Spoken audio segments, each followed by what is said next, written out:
இந்த ஆணவ கொலை எப்படி நடக்குது அப்படின்னா, இந்த பெண்களை நம்மளே திருமணம் பண்ணிட்டோம்னா அந்த சொத்தெல்லாம் எழுதி நம்ம வாங்கிக்கலாம்.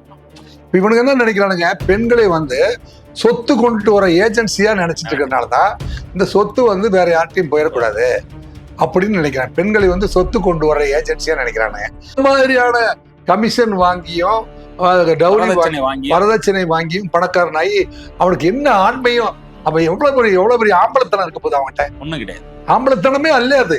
100 பவுனும் 125 சவரனும் 25 லட்ச ரூபாய் பணம் கொடுத்தோம். பத்துல இந்த கோயம்புத்தூர்ல இருக்கிற இந்த மாப்பிள்ளை கோஷ்டி எல்லாம் வந்து சில பேர் வந்து உழைக்காமல் உழைத்து பிழைக்க யோக்கியதை இல்லாத ஆண்மகன்கள், ஆண்மகன் என்று சொல்லிக் கொண்டு திரிகின்ற சில கோவேறு கழுதைகள்லாம் சேர்ந்து இப்படி வந்து பெண்களை வந்து கொலை செய்து கொண்டிருக்கிறார்கள் என்று சொன்னால் நம்ம நெஞ்சு பொறுக்கதில்லை. ஒரு பெண்ணை வந்து அடுத்த ஒரு நல்ல வீட்டுக்கு மருமகளாக அனுப்ப வேண்டும் என்றால் பெண்ணை 10 தேதியிலிருந்து வந்து வெறி பிடிச்சி சம்பாதிக்கணும், திருடணும். ஏன்னா திருடியாவது மோசடி பண்ணியாவது 150 சவரனும் 50 லட்சம் ரூபாய் பணமும் கொடுத்தா தான் தன் மகளை வாழ வைக்க முடியும் அப்படிங்கிற ஒரு நிலைக்கு கொண்டு போய் கழுத்தை பிடிச்சி தள்ளுகிறார்கள். ஈரோடு கோயம்புத்தூர்ல இருக்கிற கொங்கு மண்டலம் என்று சொல்லக்கூடிய பெருமைக்குரிய மாவட்டம் என்று கருதக்கூடிய அந்த மாவட்டங்கள்ல பெண்கள்ல வந்து 120 சவரன்ல இருந்து 200 சவரனுக்கு வியாபாரம் செய்து கொண்டு இருக்கிறார்கள். இந்த வியாபாரத்துலதான் வந்து தோல்வி அடைஞ்சிடறாங்க.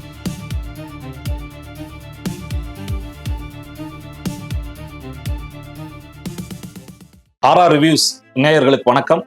இன்றைக்கு நம்முடைய விவாத அரங்கில் தமிழ்நாடு காவல்துறையில் பணியாற்றி பல்வேறு சாதனைகளை செய்தவரும், சமூகத்தில் அக்கறையோடு இன்றைக்கும் பல ஊடகங்களில் தன்னுடைய அழுத்தமான கருத்துக்களை சொல்லி வருபவரும், தமிழ்நாடு காவல்துறையிலே பல்வேறு துறையில் குறிப்பாக சட்டம் ஒழுங்கு, குற்றப்பிரிவு, போக்குவரத்து என்று அனைத்து துறைகளிலும் பணியாற்றியவரும், இன்னும் சொல்லப்போனால் பல்வேறு சாதனைகளுக்கு சொந்தக்காரர், சமூகத்தில் நடைபெறக்கூடிய குற்றங்களை தடுப்பது மட்டுமல்லாமல் அது குறித்து உரத்த குரல் கொடுத்து மக்களுக்கான விழிப்புணர்வை ஏற்படுத்தி வருகின்ற தமிழ்நாடு காவல்துறை முன்னாள் அதிகாரி திரு ராஜேந்திர ராஜா அவர்களை வரவேற்கிறோம். வணக்கம் சார்.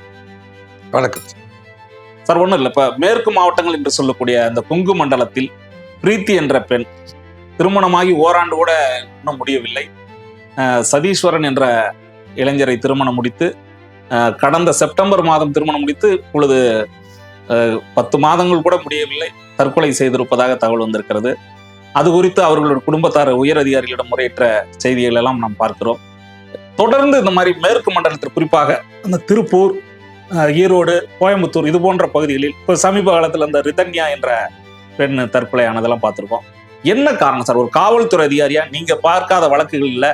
இன்னும் சொல்லப்போனால் சென்னை போன்ற பல்வேறு பெரும் மாநகரங்களில் பணியாற்றியவர், இன்னும் சொல்ல போனால் அனைத்து குறிப்பாக குற்றத்துறை, சட்டம் ஒழுங்கு, போக்குவரத்து அனைத்து துறைகளிலும் பணியாற்றியவர். அந்த அடிப்படையில் பார்க்கின்ற போது இது போன்ற நிகழ்வுகள் தொடர்ந்து அந்த திருப்பூர் மற்றும் மேற்கு மாவட்டங்கள் என்று சொல்லக்கூடிய கொங்கு மண்டலத்தில் நடைபெறக்கூடிய காரணங்களே. ஆர்ஆர் ரிவ்யூ நேயர்களுக்கு எனது அன்பான வணக்கங்கள். இன்றைய தினம் நமது நெஞ்சையெல்லாம் பதற வைக்கின்ற மேற்கு மாவட்டத்தில் பிரீத்தி என்பவருடைய தற்கொலை தமிழ்நாடு முழுவதும் இல்லை, இந்தியா முழுவதும் பெண்கள் எல்லாம் வந்து மனம் பதறுகின்ற ஒரு நிலைப்பாட்டை நம்ம பார்க்க முடியுது.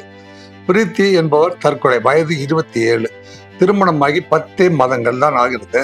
சதீஸ்வரன் அப்படிங்கிற ஒரு நல்ல குடும்பத்தை சேர்ந்த, ஈரோடை சேர்ந்த ஒரு நல்ல குடும்பத்தை சேர்ந்தவர் என்று நம்பி, ஒரு நல்ல குடும்பத்தை சேர்ந்தவர் என்று நம்பி, அதை மட்டும் நீங்க கொஞ்சம் புரிஞ்சுக்கணும். நல்ல குடும்பத்தை சேர்ந்தவர் என்று நம்பி 10 மாதத்துக்கு முன்பு திருமணம் செய்து கொடுத்தார்கள். எப்படி திருமணம் செய்து கொடுத்தார்கள் என்றால் வந்து அவங்க வந்து 125 சவரன் நகை, பிபிஏ படித்த பொண்ணு, ரொம்ப அழகான பொண்ணு, லட்சணமான பொண்ணு, தகுதியுடைய பொண்ணு, நல்ல குடும்பத்தை சேர்ந்த பொண்ணு, இவ்வளவு தகுதிகள் இருந்த போதிலும் ஈரோடு கோயம்புத்தூர்ல இருக்கிற கொங்கு மண்டலம் என்று சொல்லக்கூடிய பெருமைக்குரிய மாவட்டம் என்று கருதக்கூடிய அந்த மாவட்டங்கள்ல பெண்கள்ல வந்து 120 சவரன்ல இருந்து 200 சவரனுக்கு வியாபாரம் செய்து கொண்டு இருக்கிறார்கள். இந்த வியாபாரத்துல தான் வந்து தோல்வி அடைஞ்சிடறாங்க. இப்ப பின்னலாடை ஏற்றுமதியில அமெரிக்காவில் வந்து வரி ஏற்றின உடனே பின்னலாடை ஏற்றுமதியும் முட்டை ஏற்றுமதியும் சீரழிஞ்சு போச்சு சொல்றாங்க இல்லையா? அதை போல வந்து இப்ப வந்து கொங்கு மண்டலத்துல நடந்துட்டு இருக்கு. கொங்கு மண்டலத்தில் இருக்கிற நண்பர்களை போய் கேட்டு பார்த்தா ஆச்சரியமா இருக்கு. அது பின்னாடி வருவோம். இவருக்கு கொடுத்த வரதட்சணை மட்டும் பார்த்தீங்கன்னா 125 சவரன் நகை, நகை 25 லட்சம் ரூபாய் பணம். ஒரு ஸ்கார்பியோ காரு. ஒரு இது வந்து ஒரு பெண் கொடுப்பார்களா? கோயம்புத்தூர்ல இருக்கிறவங்க எல்லாம் ஒரு பெண்ணை வந்து அடுத்த ஒரு நல்ல வீட்டுக்கு மருமகளாக அனுப்ப வேண்டும் என்றால் பெண்ணை 10 தேதியில வந்து வெறி பிடிச்சி சம்பாதிக்கணும், திருடணும். ஏன்னா திருடியாவது மோசடி பண்ணியாவது 150 சவரனோ 50 லட்சம் ரூபாய் பணமும் கொடுத்தா தான் தன் மகளை வாழ வைக்க முடியும் அப்படிங்கிற ஒரு நிலைக்கு கொண்டு போய் கழுத்தை பிடிச்சி தள்ளுகிறார்கள். ஏன்னாங்க இந்த அப்படின்னு இப்ப இதெல்லாம் வந்து நம்ம கடுமையா பேச வேண்டியிருக்குது. ஏன்னா இந்த பிரீத்தி திருமணம் ஆகி 10 மாதங்கள் தான் ஆகிறது. இந்த பொண்ணு வந்து அவங்க கணவன் வீட்டுல 10 மாசம் இருக்காங்க. இருந்துட்டு அம்மா வீட்டுக்கு போயிட்டு வரோம் போறாங்க. இப்போ அம்மா வீட்டுல என்ன நடக்குதுன்னு டெய்லி இவன் போன் பண்ணி கேட்கறான். யாரு? சதி ஈஸ்வரன். சதி செய்த ஈஸ்வரன் அவரு. என்னங்க இவர் வந்து சத்தீஸ்வரன் பேரே வந்து எப்படியோ இவருக்கு வந்து கரெக்டாவே பேர் வச்சிருக்காங்க.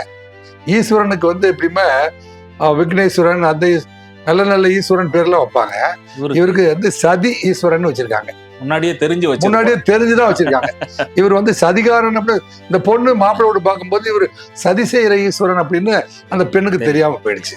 அதனால அந்த சதி ஈஸ்வரன் என்ன செய்யறாருன்னா, உங்க அம்மா வீட்டுக்கு போனியே என்ன நடக்குதுன்னு கேட்கிறாரு. என்ன நடக்குதுன்னு கேட்டா நம்ம சொல்றாங்க, அந்த சாயப்பட்டறை வச்சிருந்த கம்பெனி அப்பா வச்சிருந்தாரு இல்லையா, இது அப்பா இறந்து போச்சு.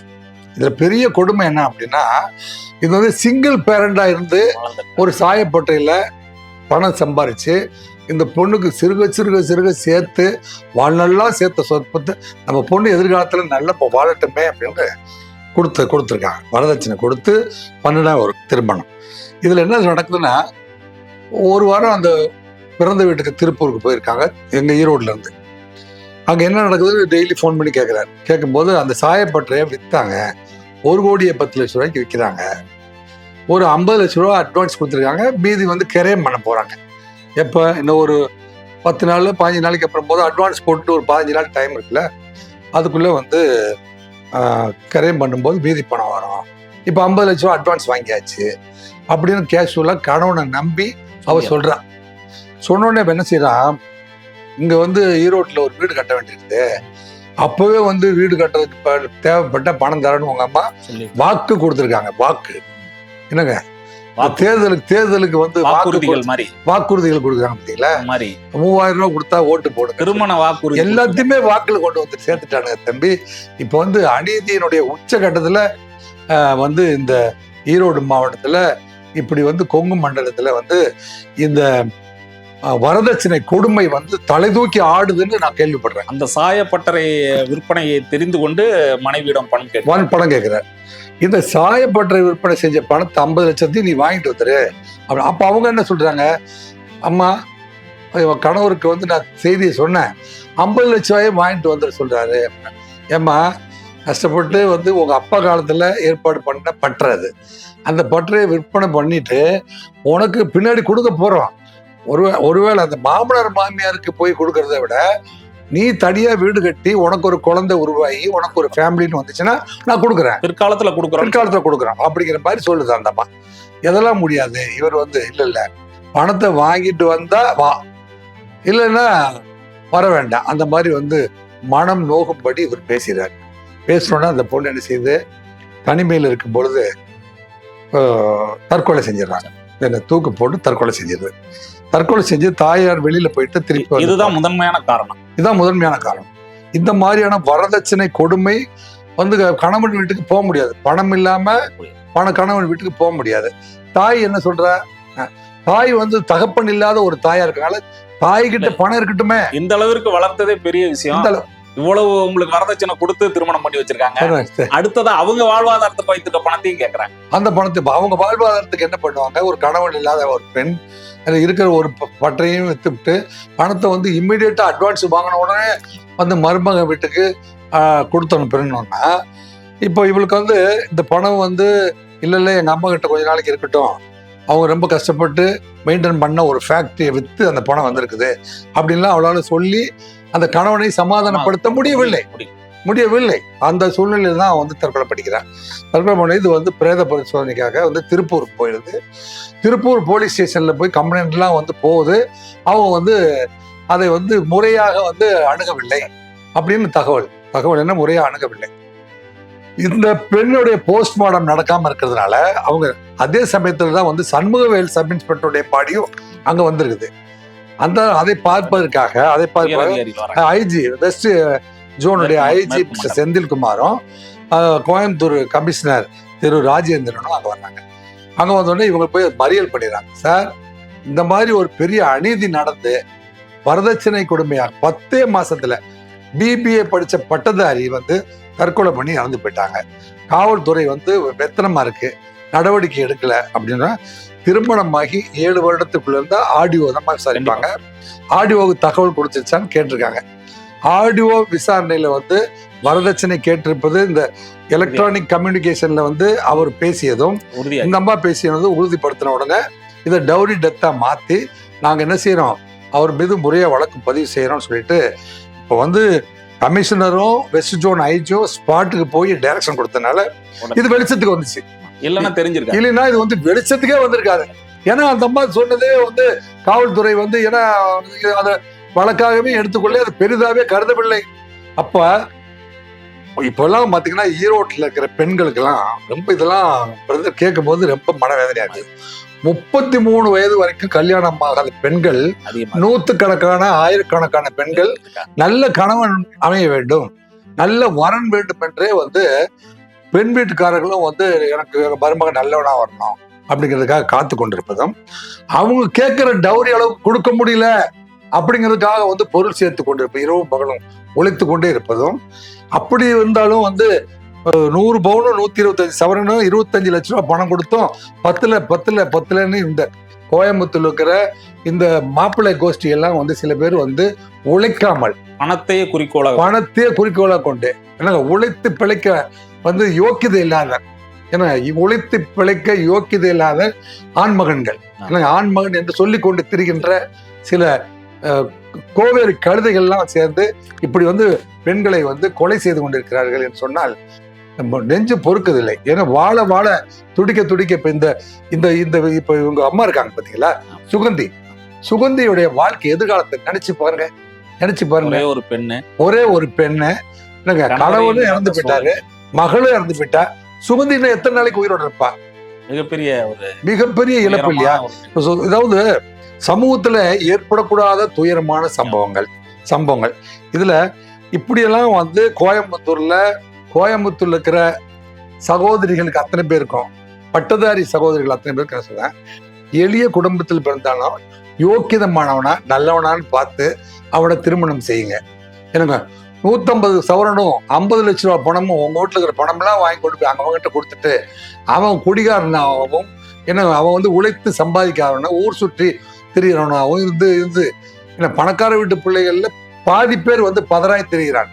என்னங்க இப்படியே வந்து இப்படிதான் சம்பாதிச்சோம். அந்த பணமே வந்து இந்த மாதிரியான கமிஷன் வாங்கியும் வரதட்சணை வாங்கியும் பணக்காரனாகி அவனுக்கு என்ன ஆண்மையும், அவன் எவ்வளவு பெரிய ஆம்பளத்தனம் இருக்க போகுது அவன்கிட்ட? ஒண்ணும் கிடையாது, ஆம்பளத்தனமே அல்ல அது. ஏன்னா ஒரு பெண்ணிட்ட வந்து பணத்தை வாங்கித்தான் நான் வீடு கட்டி அவ வாங்கி கொடுக்குற காரை தான் நான் ஓட்டுவேன்னு சொல்றேன் ஆம்பளையா? கண்டிப்பா. உங்களுடைய இந்த வேதனை என்பதை அங்க கொங்கு மண்டலத்தில் உள்ள அந்த மக்களுக்கான அந்த மனிதநேயத்தோடு நீங்கள் பார்க்க முடியுது. இன்னொரு செய்தி, அதாவது நீங்க சொல்லக்கூடிய செய்தியிலிருந்து நான் தெரிஞ்சுக்கிற ஒரு என்னன்னா, அதே மேற்கு மண்டலத்துல தான் பாத்தீங்கன்னா சாதி ஆணவ கொலைகளும் குறிப்பாக தென் மாவட்டத்தில் அதிகமாக இருந்தாலும் கூட மேற்கு மாவட்டத்திலும் அது உண்டு. இல்ல ஒண்ணு திருநெல்வேலி, இன்னொன்னு வந்து கோயம்புத்தூர், ரெண்டுமே வந்து சாதி வெறி பிடித்து உங்களுக்கு தெரியும். தென் மாவட்டத்துல பாத்தீங்கன்னா நல்ல படித்த ஒரு இளைஞரை ஒரு படித்த பெண் விரும்பிய சூழலில் சமூகத்தின் காரணமாக கொலை செய்யப்பட்டிருக்கிறார் கொடூரமாக. இது ஒரு பக்கம் நடக்குது. இப்ப கோயம்புத்தூர், அந்த நம்ம திருப்பூர், ஈரோடு போன்ற அந்த மேற்கு மண்டலத்தில் குறிப்பாக என்ன காரணத்தினால இப்ப வரதட்சணை, நீங்க தமிழ் இலக்கியத்திலும் ஈடுபாடு உள்ளவர், வரதட்சணை என்பதே பெண்கள் வருகின்ற பொழுது அவர்களுக்கு நம்ம தமிழ் சூழலில் அவர்களுக்குரிய அந்த தட்சணையை கொடுத்து வரவைப்பதாக பழைய வரலாறுலாம் நம்ம பார்க்குறோம். அப்படி இருக்கின்ற சூழலில் இந்த சூழல் மேற்கு மண்டலத்தில் இத்தனை பார்த்தீங்கன்னா இவ்வளவு உங்களுக்கு பவுன் போட்டு கொடுக்கணும், இத்தனை ரொக்கமா கொடுக்கணும், இப்படிங்கிற அந்த கலாச்சாரம் பண்பாடு எப்பொழுதுலேருந்து வந்தது? இது வந்து ஆரம்பத்துல இருந்தே இருந்தா? இல்ல, ஆரம்பத்துல இல்ல, கடந்த 25 ஆண்டுகள் தான். இது வந்து நான் வந்து கிட்டத்தட்ட நாமக்கல், ஈரோடு மாவட்டத்திலோடு பழகியவர் உங்களுக்கு தெரியும். நாமக்கல் ஈரோடுல எல்லாம் வந்து இதுக்கு 25 ஆண்டுகளுக்கு முன்பு அவர்களுடைய வாழ்க்கை நிலை வேற. எனக்கு 25 ஏக்கர் நிலம் இருந்தாலும் அந்த சோளக்காடு, கம்மங்காடு, இப்படிதான் மஞ்சக்காடு இப்படிதான் இருந்துச்சு.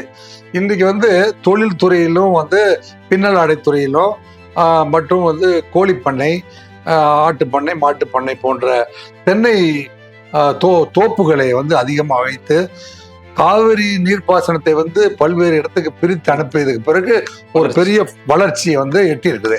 அந்த வளர்ச்சியை எட்டும் போது வந்து சோம்பி திரிகின்ற இளைஞர்கள் நிறைய பேர் வந்துட்டாங்க. இதுல வந்து ஆணவ கொலை எப்படி நடக்குது அப்படின்னா, இந்த பெண்களை நம்மளே திருமணம் பண்ணிட்டோம்னா அந்த சொத்தெல்லாம் எழுதி நம்ம வாங்கிக்கலாம். இவனுக்கு என்ன நினைக்கிறானுங்க, பெண்களை வந்து சொத்து கொண்டு வர ஏஜென்சியா நினைச்சிட்டு இருக்கிறதுனாலதான் இந்த சொத்து வந்து வேற யார்ட்டையும் போயிடக்கூடாது அப்படின்னு நினைக்கிறான். பெண்களை வந்து சொத்து கொண்டு வர ஏஜென்சியா நினைக்கிறானுங்க. பெண்ணா இருக்கணும். அதாவது பாலின சமத்துவம் அப்படிங்கிறது வந்து ஆண் பெண் என்று பார்க்கக்கூடாது அப்படிங்கிறது தான் வந்து பாலின சமத்துவம் சொல்றது. இதுக்கு அப்புறமே பார்த்தா சமூக சமத்துவம் ஏற்றத்தாழ்வட்ட சமூகம் அப்படிங்கிறத உருவாக்குறதுக்கு கான்ஸ்டிடியூஷன் ஆஃப் இந்தியா என்ன சொல்லுது அப்படின்னா, பொருளாதாரம், கல்வி, சமூகம் மூன்றிலுமே சமநிலை கொண்ட ஒரு சமூகத்தை உருவாக்குறதுக்கு தான் அரசுகள் அமைய வேண்டும்.